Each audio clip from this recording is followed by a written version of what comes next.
Yun po mga idol, no? Isang mapagpalang gabi po sa inyong lahat, no? Dito po kami, team, na may explain po kami sa inyo, no? Mga idol. At bago po yun, nais ko pong i-congratulate yung grupo, si Brother Max, si Brother Maui, si Brother Jerome sa pagkakatapos nila kay Balaw, no? Tulad nga po ng sinabi ko sa video ko dati na malaki yung tiwala ko sa kanila kahit sino mang commander yung ano nila, si Balaw man nung pinuntahan nila doon, tiwala ko sa lakas nila at may mga taglay na din silang abilidad na mas humihigit pa kay Balaw, no? So ngayon po, andito po kami sa isang nag-meeting po kami para po sa plano na ipapahayag po namin sa inyo, no. Ang gagawin po namin, mag-i-explore po kami at maraming salamat din po sa mga nagdasal para sa maagang recovery ng aking paa, no. Kaya na po ng paa ko na mag-explore, no. Kaya na po ng tuhod ko. At yung nakita nyo po na upload ko sa YouTube, yung update na naglampas po tayo doon, mga ilang araw na video na po yun. Hindi po namin ina-upload ng actual, or kung natapos yung video ngayong araw, sa mga susunod na araw pa namin ina-upload, no. Yun yung strategy namin para hindi tayo matukoy ng mga kalaban. So yan, andito po kami ngayon para mag-explain po sa inyo tungkol po doon sa gagawing exploration namin, no. Yung mangyayari po is, grupo po kami na may kanya-kanyang ruta, no. Sino ang kasama mo, bro? Si Maui at si Jerome. Yan. Si Brother Maui, si Jerome at si Max Tom. Brother Max, may location po sila na pupuntahan, no? Kasi malaki po yung bundok Malaki po yung bundok at mahihirapan po kaming hanapin yung target namin kung isang grupo kami. Iisang location lang yung pupuntahan namin. So yung mangyayari is maghihiwalay-hiwalay muna kami. Pero pag kung sino yung unang makita sa target namin is magme-message din para abante naman yung iba dun sa mismo location, no? At iba-iba man yung location namin, yung location lang po yung magkawatak-watak sa amin, pero yung grupo po is iisang grupo pa rin po, no? At sa mga nagsabi po na baka daw may tampuhan kami ng grupo, wala po, hindi po mangyayari yon, mga idol, no? At alam nyo naman, yung during that time na nag-explore po ako, na may pinuntahan akong location, sobrang layo po kasi nun yung time na yon, at naiwan po sila na medyo si Brother Max may problema sa kapatid niya kasi nasa hospital yun, bro, no? Hanggang ngayon, yan, katulad ngayon, hanggang ngayon, andun pa rin sa hospital. At si Brother Maui naman, nabinat yung time na sumunod sila sa akin doon. At si Brother Jerome is may problema pa sa anak niya kasi may bukol na tumubo dito sa ulo, no? Yan yung rason kaya nag-explore ako na ako lang mag-isa, no? So yun, ang exploration po na mangyayari is ako lang po mag-isa mag-explore, no, sa tinutumbok ko po na location. Basta bro, mag-iingat pa palagi po, palagi. At tiwala naman po tayo sa Panginoon. At yun nga, yung nahulog lang ako talaga sa bro. Nahulog lang talaga ako kasi nagulat ako, inunahan ako ng orasyon. Tapos natamaan ako parang dito sa dibdib. Parang pag-atras ko, yun, bangin na pala. Pero sa kabutihan pala, safety po tayo nakauwi. Wala pong disgrasya na yung tinatawag na umuwi lang na nakahiga na, no? Yan yung problema talaga. Pero yun, maraming salamat din sa naghatid sa akin dito, no? Mega love shoutout sa'yo, bro. Yun. Si Brother Julius naman, may location din siyang pupuntahan, no? At kaya po namin ginawa tong plano na to, mga idol, kasi nag-message po sa atin or sa akin si Apo Medallion, no? At yung sabi po dun sa message, hindi kasi ako marunong mag-top up dyan sa ano, bro, sa screen. Paano ipaano yung message niya? Oo, hindi ako marunong. Ito po yung message, no, na ano ano ko lang po, explain ko lang po yung message. Sobrang galit niya po sa pagkamatay ni Commander Balao. At sobrang sama din ng loob niya. Sobrang galit niya din sa akin.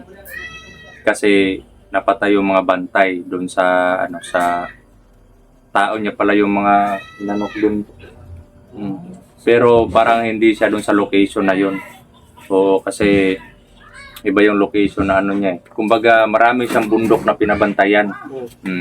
Kaya yung gagawin po, target ano po namin, target na tao si ano po, si Apo Medallion.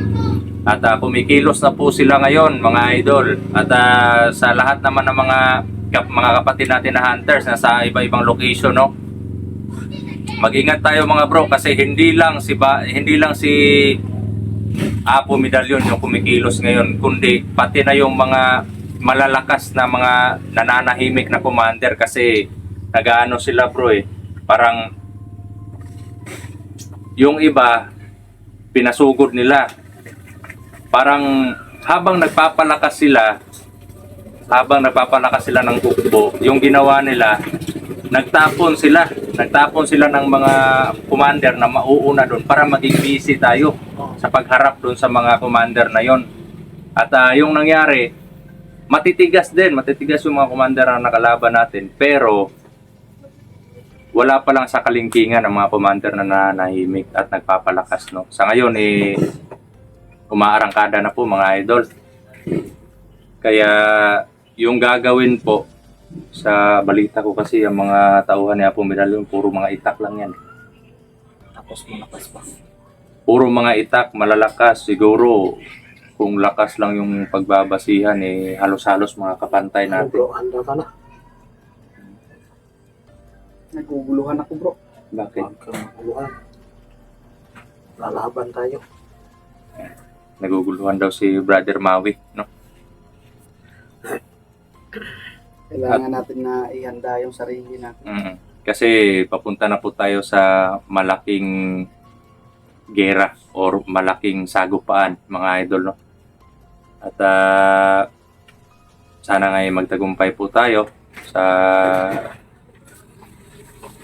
kumbaga hinahangad natin, no? Kasi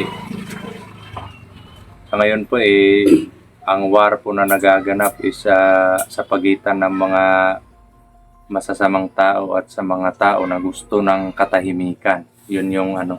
Masyado sila nagagalit na kasi yung mga commander Siguro sapat na yung mga kakayanan nila o sapat na yung hukbo nila para sumugod.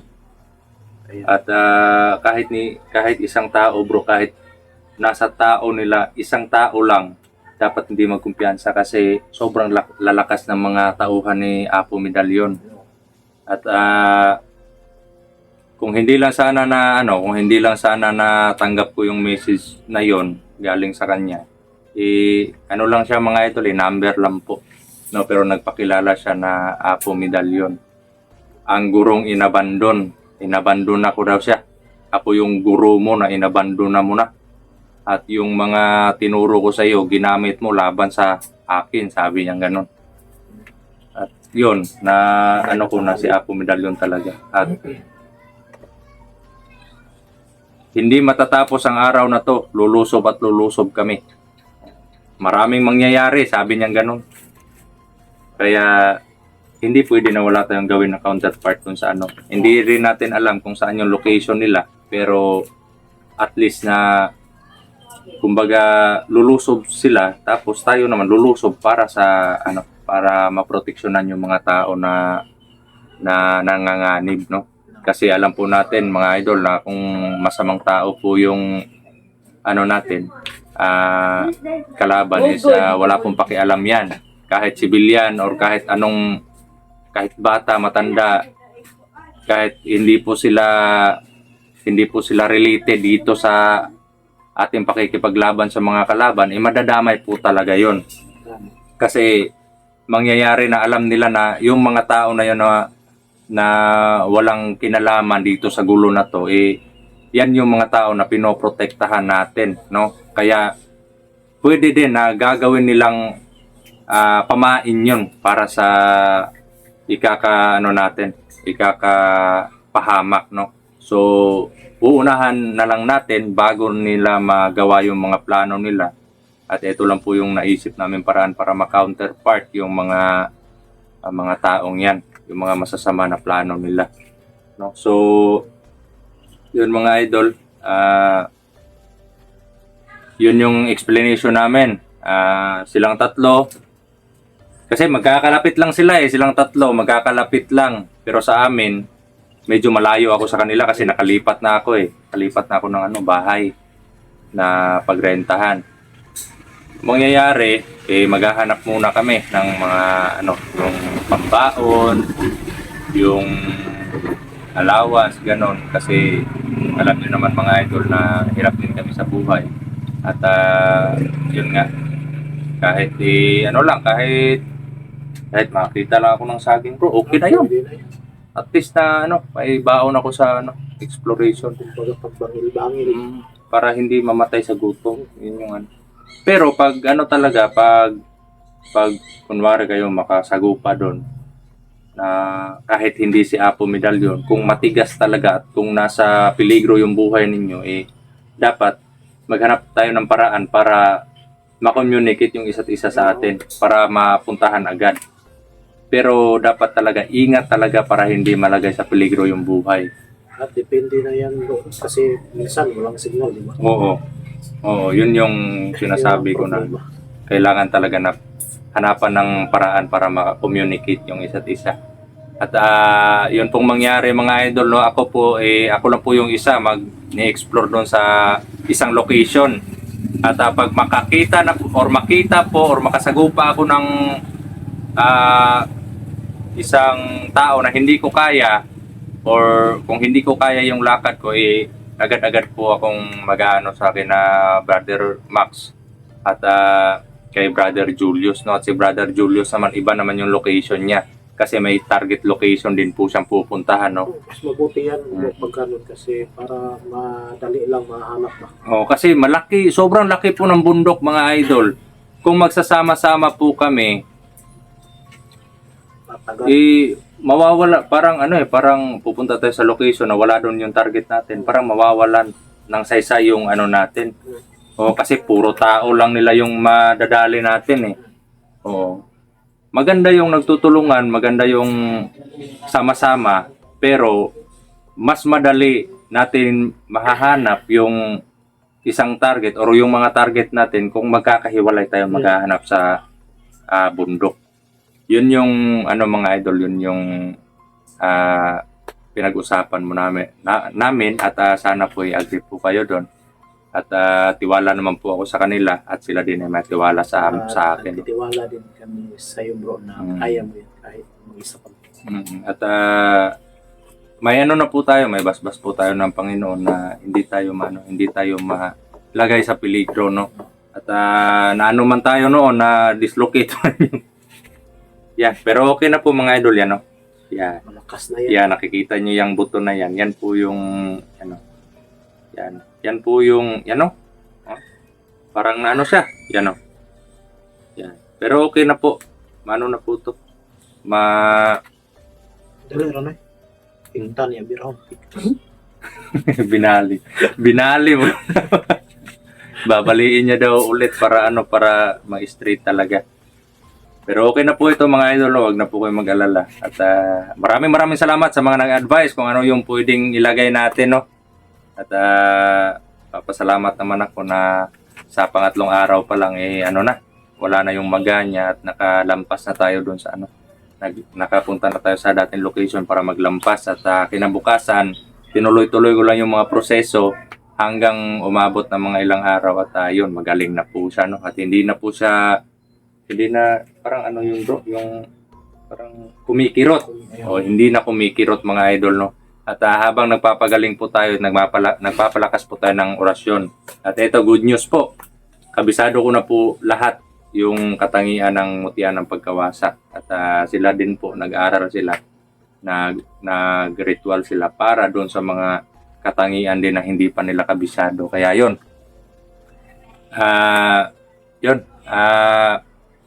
I-congratulate po natin mga idol, no, ang mission accomplished ng tatlo nating mga kapatid, no, sa pagpatay nila Kabalaw at lalong-lalo na kay Brother Maui na nakaganti na din siya sa ginawa ni Balaw sa kapatid niya. Sa sobrang galit niya bro, hinayaan ko.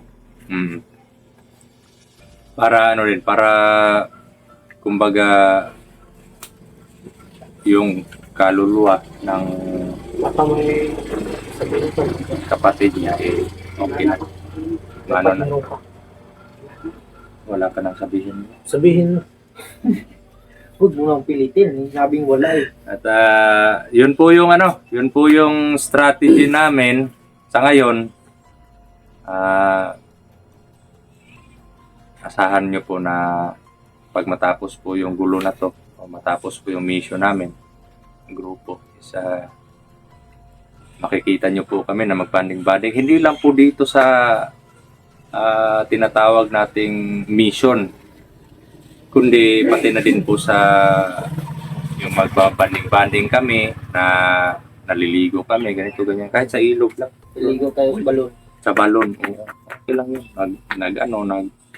Yung nangunguha ng Basta dyan. medyo maluwag. Basta maluwag yung araw. Maluwag na yung brief.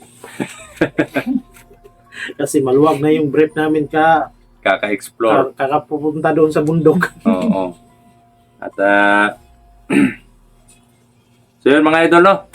Sana po suportahan nyo po yung exploration namin at yung mission na gagawin namin, no? At sana po patuloy po kayong sumuporta, magdarasal. Salamat po mga idol. Sa mga silent viewers naman po dyan, maraming salamat po sa walang sawa na suportan nyo panonood at paki-no skip ads na lang din po ng mga video natin para balang araw ay makatulong May po sasabihin ka.